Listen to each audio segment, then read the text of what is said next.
नमस्कार प्यारे साथियों, इस क्लास में आज हम स्वच्छंदतावाद का अध्ययन करेंगे। स्वच्छंदतावाद का प्रयोग सर्वप्रथम विश्व में कहाँ पे हुआ था, कैसे हुआ था और भारत में कब हुआ, इन सब बिंदुओं को हम बहुत ही पूर्ण रूप से बताने जा रहे हैं।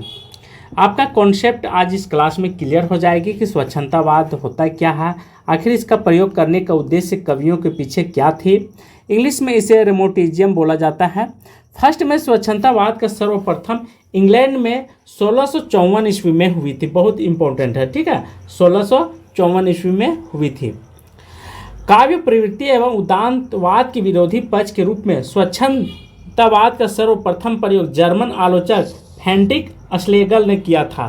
ठीक है, यदि पूछेगा काव्य के प्रवृत्ति के आधार पर सर्वप्रथम किसने किया था, तो जर्मन के आलोचक फ्रेडरिक श्लेगल ने किया था। ठीक है, सेकेंड पॉइंट है कि इसके उपरांत फ्रांस में स्वच्छंदतावाद को प्रचलित करने का श्रेय अस्तेल को दिया जाता है। किसको दिया जाता है? अस्तेल नाम करके एक महान वैज्ञानिक थे।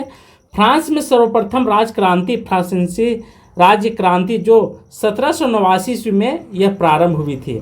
इसी के संदर्भ में स्वच्छंदतावाद का प्रयोग हुआ था। कब? फ्रांसीसी क्रांति के दरमियान ने। ठीक है, यह पूछेगा फ्रांस में सर्वप्रथम कब हुआ, प्रयोग हुआ था, तो जब फ्रांस में सर्वप्रथम राज्य क्रांति हुआ था, वहाँ विद्रोह छिड़ गई थी। कब? 1789 ईस्वी में। तब उस समय अस्तेल नाम करके एक वैज्ञानिक थे, ठीक है, उन्होंने स्वच्छंदतावाद का प्रयोग किया था। फ्रांसीसी क्रांति का नारा था स्वतंत्रता, समानता और भ्रातृत्व, अर्थात लिबर्टी, इक्वलिटी और फ्रेटर्निटी। ठीक है, तो इस तरह से आपको यहाँ ध्यान रखना है, क्योंकि ये बहुत बार पूछ देगा कि फ्रांसीसी क्रांति का नारा क्या था, स्वच्छंदता, समानता और भ्रातृत्व। ये ध्यान रखेंगे, बहुत इम्पोर्टेंट है। अंग्रेज काव्य में स्वच्छंदतावाद का काव्य आंदोलन का श्री गणेश विलियम वर्ड्सवर्थ के द्वारा किया जाता है और कॉलरिज के द्वारा किया जाता है। ठीक है, जिसे इंग्लिश में स्वच्छंदतावाद को रोमांटिसिज्म बोला जाता है। स्वच्छंदतावाद कवियों के लिरिकल वेडर्स रचना के द्वारा किया जाता है।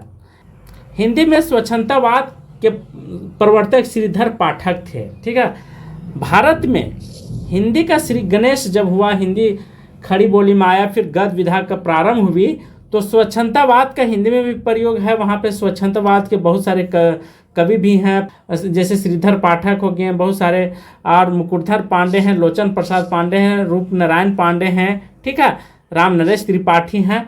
इन सब कवियों ने भारत में सर्वप्रथम प्रयोग किया था, लेकिन सर्वप्रथम प्रयोग करने का श्रेय श्रीधर पाठक को जाता है। बहुत इंपॉर्टेंट है, यदि आपसे को पूछेगा भारत में सर्वप्रथम स्वच्छंदतावाद का प्रयोग किसने किया था, तो श्रीधर पाठक ने किया था। सेकेंड है परंपरा का विरोध, अंतमुखी प्रवृत्ति, आत्म अभिव्यक्ति और व्यक्तिवाद, कल्पना की प्रधानता, सौंदर्य दृष्टि, प्राकृतिक और ईश्वर, प्रेम, गीतात्मकता इत्यादि का स्वच्छंदतावाद का प्रमुख विशेषताएं हैं। बहुत इंपॉर्टेंट है, इसको VVI लगा लेंगे, क्योंकि यह विशेषता दे देगा। ठीक है, आरोही क्रम में सजावें या बढ़ते क्रम में सजावें, तो आपको ध्यान रखना है। एकांत प्रणय और देशभक्ति भारतीय रोमांटिसिज्म स्वच्छंदतावाद का निजी विशेषताएं हैं, जो यूरोपीय रोमांटिसिज्म में नहीं मिलती है, जो कि यूरोप में यह चीज़ आपको नहीं मिलती है, वहाँ के देशभक्ति में या कविताओं में, जो भारत में मिलती है। यह ध्यान रखेंगे, कभी भी पूछेगा कि भारत में किन विशेषताओं का निजी विशेषताएं मिलती है और यूरोप में नहीं मिलती है, तो एकांत प्रणय और देशभक्ति भारतीय रोमांटिसिज्म की निजी विशेषताएं हैं, जो कि यूरोप में नहीं मिलती है। यह मोस्ट इम्पोर्टेंट है। आज की क्लास में यहीं पर समाप्त करता हूँ। थैंक यू, धन्यवाद।